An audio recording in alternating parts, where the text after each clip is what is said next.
Thanks for listening to Live Forever Young Radio. It's a lot easier to let something go when you release it. The same is true with weight. On the show, Bob and Rollie discuss the concept of weight loss versus weight release.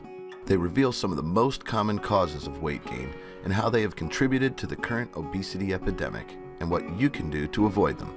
Learn some great tips and habit-building techniques to address the physical and emotional hurdles you may face as you release weight and how to keep it off. So sit back, relax, and get ready to live forever young. Hello, everyone, and welcome to Live Forever Young Radio. I'm Bob, and I'm here today with Rollie. How's it going, Bobo? Going really well, Rollie. You feeling good today? Yeah, man, I got my cool Florida style shirt on and my hat. That's great. So I'm trying to get ready for the spring. It's like Panama Jack over there. Yeah, a little pirate look with a little bit more style. Okay, great. And so, today we're going to talk about weight loss versus weight release. Yes. Yeah, it's a concept that when we talk to people a lot, sometimes people call in or they stop by, or even with the people that we work with, weight loss versus weight release. It's like a kind of a good concept, because if you lose something, we talk about this, you always want to find it. It's like if you lose your keys, you're freaking out until you find it. Well, your body kind of does the same thing if you don't lose weight the right way. If you lose it too quick and it comes off too fast, your body is in starvation mode, and it starts freaking out and looks for ways. Your metabolism slows down. You drift back into your old habits. Right. So we're going to release weight permanently. Exactly. That's the whole key. Let's release it so we can, when you release something, what do? You let it go. Yeah. So if you can release it and let it go, you won't want to find it. Yeah. So, Rollie, there's been a big change over the last 100 years in people needing to actually release weight, right? Of course, yeah. There was very few people that, when I went to high school, there was only a few people in the high school that needed to release weight. 95% of the people were at their ideal body weight. Right. I remember even when I was a kid, most of the kids in the class didn't have a need to release any weight. They were eating more because of the growth spurts and everything. And so things changed. Some of it was government policy.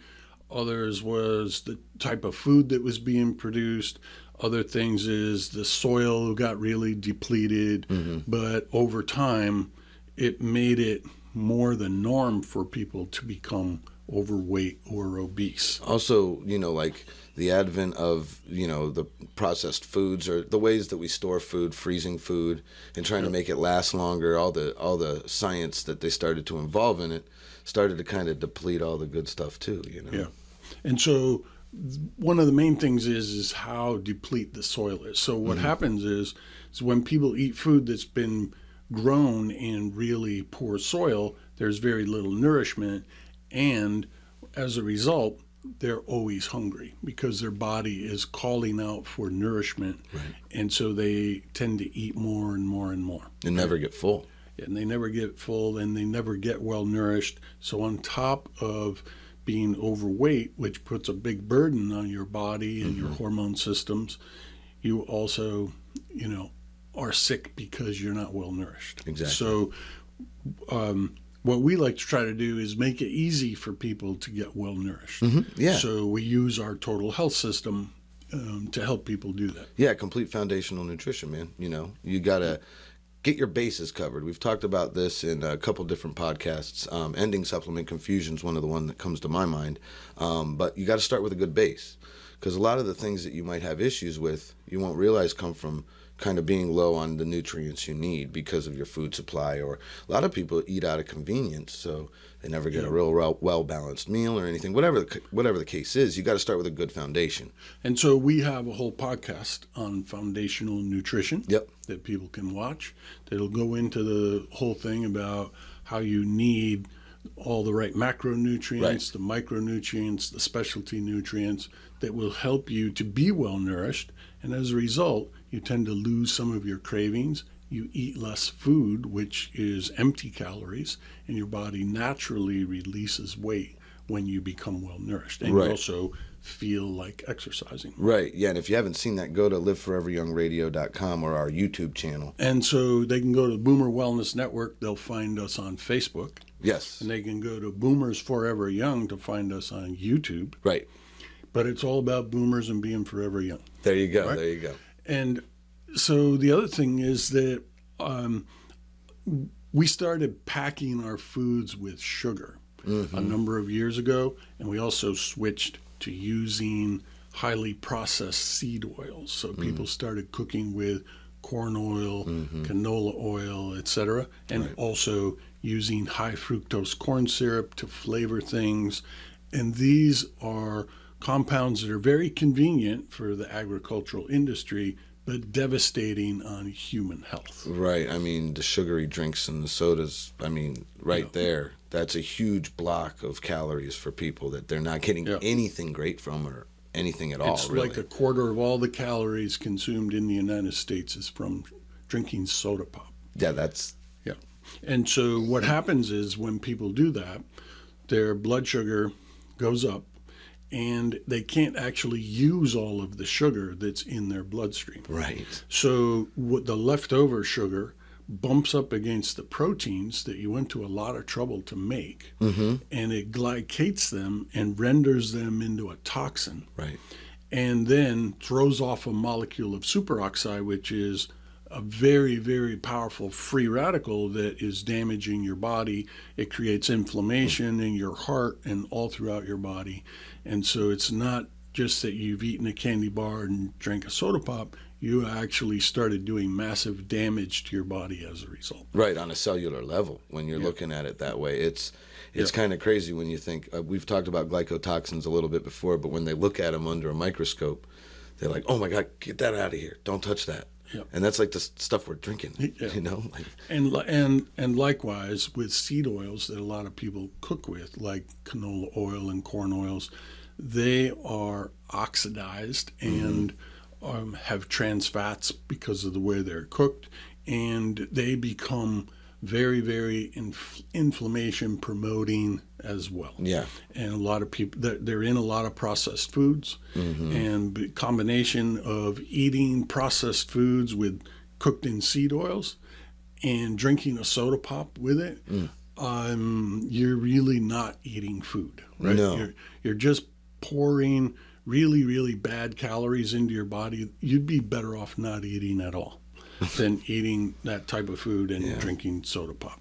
Yeah, I mean, you know, too, you think about if that is what we're doing, what it does to the actual intestines themselves and the stomach themselves. Well, the sugar is going to be feeding bacteria in your gut, which is bad bacteria, lives off of that type of sugar, whereas the good bacteria likes to feed off of fiber. Right. So if you eat better foods, some more vegetables and fibrous foods, then that's going to promote your good bacteria. Yeah, a lot of people don't realize that if you're taking probiotics or you're eating stuff that has probiotics in it, like yogurts, that's great. But if you're not eating a dietary fiber or a fiber that they can live off of once they get where they need to go, they're not going to last long. Yeah, and as people end up with an imbalance in their gut of the wrong types of bacteria, there's research that shows that people's weight and being overweight or obese quite often is directly correlated with the balance of the bacteria in their gut. And if people can alter that more towards good bacteria and less bad, and cut out the sugars that are feeding the bad bacteria, now they'll begin to release weight pretty quickly and easily. Yeah, I've heard a lot about, you know, how probiotics help you release weight. But I actually think really what we're talking about here is it's not necessarily the probiotics, it's the environment of the stomach, right? That balance, right? It's the large intestines, and it is the balance of good and bad, and then what happens as a result. So the more good bacteria and fiber you have, the more you're going to produce metabolites that are involved in energy production and neurotransmission. So you're not going to feel as sluggish if you can produce more tryptophan, for example. Right? And so it's a complex, multi-metabolic pathway thing, but it's simple in executing how to get there. How to get it there. Stop with the seed oils, the sugars, the processed foods, eat whole foods, real foods, and use really good supplements, such as the product that we have that helps with your intestines is our barley product, which helps to cleanse your small intestine, because the little villi that absorb nutrients, Right. they get coated over with a plaque as you age, and it's hard to absorb nutrients. So even if you're eating good food, you can still be malnourished and still crave too much food. Right. And so if you have a really good product that will dissolve and move out of your body that plaque and regrow the little villi, so even a person in their 80s can absorb nutrients like a 20-year-old, then when you take your other good nutrients, they're all absorbed, and now you're a totally different person. Well, it gives you the chance to not only have energy again, but like rebuild and repair, because you didn't have the ability to. You might have never had the nutrients you need to do a specific function that was required, or have the energy to exercise. Correct. Either way, right. And the other thing that's good to remember about is hormonal health. So there's a really direct correlation between people who are having trouble with their thyroid and becoming overweight. And so it's really good to know your numbers. Right. We talked about that. Because you want to have the right amount of T3 in your cells. So you need to know your numbers. What is your thyroid stimulating hormone number, T4, T3, and reverse T3. And you want to have your doctor check all of those things so that you can be sure that you don't have trouble with your thyroid. And what goes along with that, which we'll talk about in a minute, is stress. And that has a big effect on your thyroid too. The other hormonal stuff is your adrenals. Right. So your adrenals, if you're under stress, are going to be producing too much cortisol. And again, a direct correlation with the amount of cortisol, excess cortisol, and whether or not you can release weight or whether or not you're going to store fat. Yeah, we were talking about that earlier, and cortisol is something that it really can cause damage inflammation-wise, and then it blocks so many things. It's a crazy thing. And it's really, really important to manage your stress if you're going to, release weight, because you're going to create a lot more toxicity when you're under stress. And toxicity is something that comes in many forms. It's endogenous, where you create it, right. And it also is environmental. Right. So you want to know, for example, to not allow yourself to get poisoned by gasoline fumes, right? So if you're pumping gas, make sure the wind's not blowing the fumes into your face so you're breathing them in. Right. Really important. Make sure to leave your shoes outside. Yeah. Because your shoes are picking up gas. They're picking up gas from the concrete that's at the gas station, also pesticides from the sidewalk and the grass, and then it's off-gassing. If you bring your shoes inside the house at night, off gases all night long, and you're breathing it in is just as bad as standing in front of the gas fumes, right? Yeah, we've talked about this on a few other podcasts, and the one you were talking about, the exposure, we just released a podcast a couple weeks ago. Heavy metals and what to do if you're exposed. Yeah. That's a good one to check up on. Definitely check that out. And the other thing is since we're talking about food, diet, and weight release, make sure you don't overcook your meat. Right. Because if you cook your meat over 300 degrees on dry heat, which is broiling, baking, barbecuing, right. etc., frying, okay, then what happens is the meat itself becomes a glycotoxin, right? Because the sugar and the fat in the meat are bumping up against each other, creating a glycotoxin, right?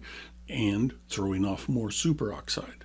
More inflammation. So one of the main things people need to do for weight release, do not cook your meat dry on over 300 degrees. Use a slow cooker or make sure there's some moisture involved. Yes, yeah, and who wants dry meat anyway? Yeah, exactly. The other thing is, like, to go along with the stress part is, stress and other things can cause mental health issues that can contribute to retaining weight. Exactly. And so anxiety and depression, people will eat from nervousness. It's a nervous habit. I'm eating as an avoidance strategy, right? So if I'm sitting on the couch and I'm awfulizing and worrying about the day or what might be to come, eating is something that takes your mind off of it. I've talked to some people who have issues with weight release, and they say it's one of the few things that makes them feel good. Right. So they have that mental connection with pleasure and food. And we've done another show about addiction, and sugar. The brain of someone who's addicted to sugar, and the brain of someone who's addicted to cocaine. If you look at the scans, they look nearly identical. Yeah, with a little bit worse with the sugar. Actually, I'm glad you said that. That's very true. And so the other thing is, Rollie, there's a lot of childhood issues that lead people to have issues with weight later on. Right. Some are very serious, meaning abuse in the family, etc. Yes, of that course. can make people retain weight, right? But all of those things, also can be addressed. So the emotional freedom technique is really helpful for tapping for childhood issues. Right. We've got a really helpful video on our YouTube channel. Check that out in the helpful video section. Yeah. And so addressing all those mental health aspects of it for some people can be the most important thing. Yes. Right. And this then brings us to the whole concept of exercise. Right. Right. Right. Now, a lot of people don't feel like exercising. Right. They go to work and it's 5 o'clock and their brain shuts down. Yep. I'm exhausted. I'm going home and I'm going to veg out. I don't feel like exercising. I'm grabbing a beer. It's Friday. I don't got nothing to do tomorrow, and I'm certainly not going to go work out. Right. Exactly. So, in regard to this, there's a few different things people can do to get themselves motivated. Yep. One is the tiny habits. Right. When we did a whole podcast on forming good habits. Habits to help seize the day. It's again on our YouTube or LiveForEveryYoungRadio.com. But it's great because it's going to give you a much more in-depth guide than what we could probably go into now. But what we talk about is starting with small things, right? It's like eating an elephant. You're never going to eat it in one bite. You got to go one at a time, one thing at a time, one win at a time. Yeah. And in the case of exercise, it can be as simple as going for a 5-minute walk. Exactly. Right? And so this would be a good way to start. And the tiny habits is an ABC thing. Right. Right? Right. Let's do it. And so the B is the new behavior that you want. Right. Right. And the C is a celebration. And the A is this action that you are taking that you want to replace with a new behavior. Correct. Right. And so if you come home from work and you are going to walk from your car into your house and begin to veg out, here's something you can decide. Right. Instead of doing that, even if I'm still in my work clothes, I'm going to walk for 5 minutes. Okay. So I'm going to walk from the parking lot down to the community center, and then I'm going to go to my condo. Okay. Right. And that becomes the new habit. That becomes the new behavior. Right. And as you do it, right, you want to celebrate. Right. You got to So celebrate. you get home, and your celebration needs to be something positive, right, not destructive. Right. Not I'm going to drink 3 I'm going to grab cans another of soda beer, pop, right, or whatever. right.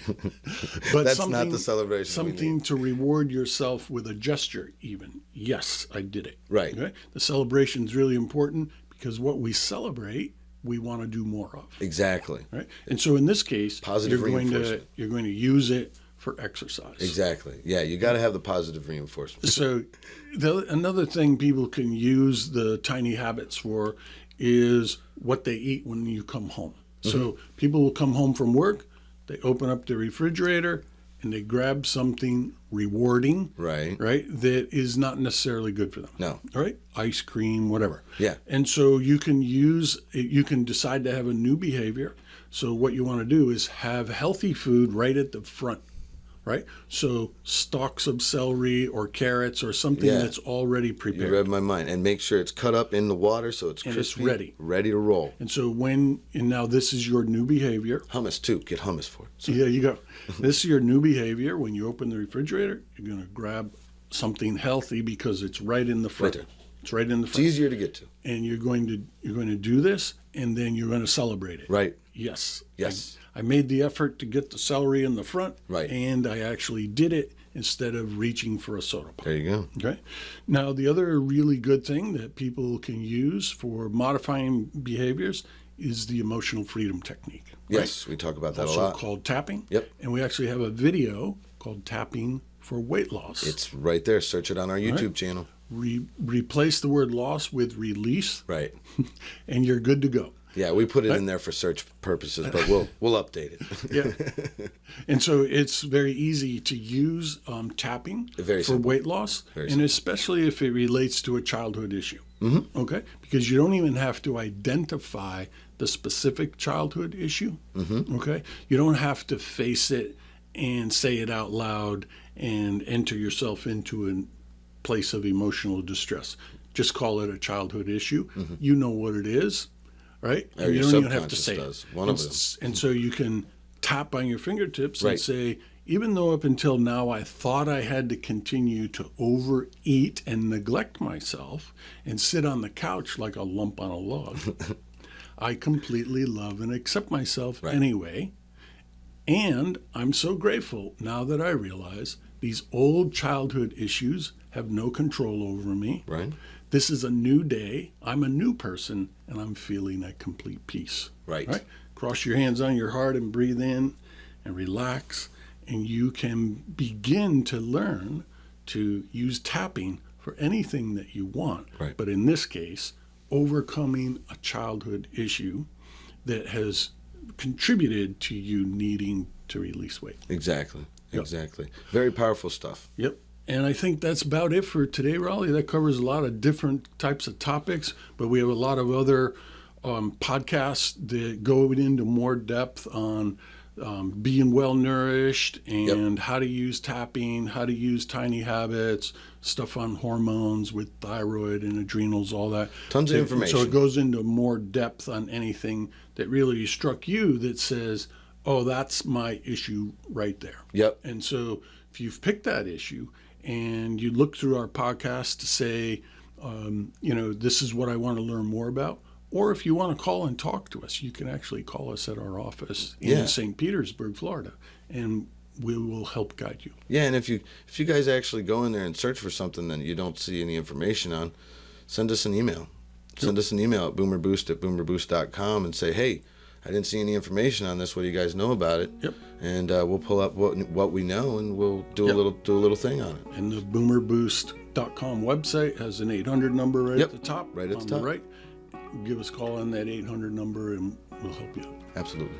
So, Rollie, thanks very much. This is great to have you on the podcast together for Boomers Forever Young, and thank you, everybody, for watching and listening to Live Forever Young Radio. We'll see you on the next show. Thanks for listening to Live Forever Young Radio. Check us out at liveforeveryoungradio.com.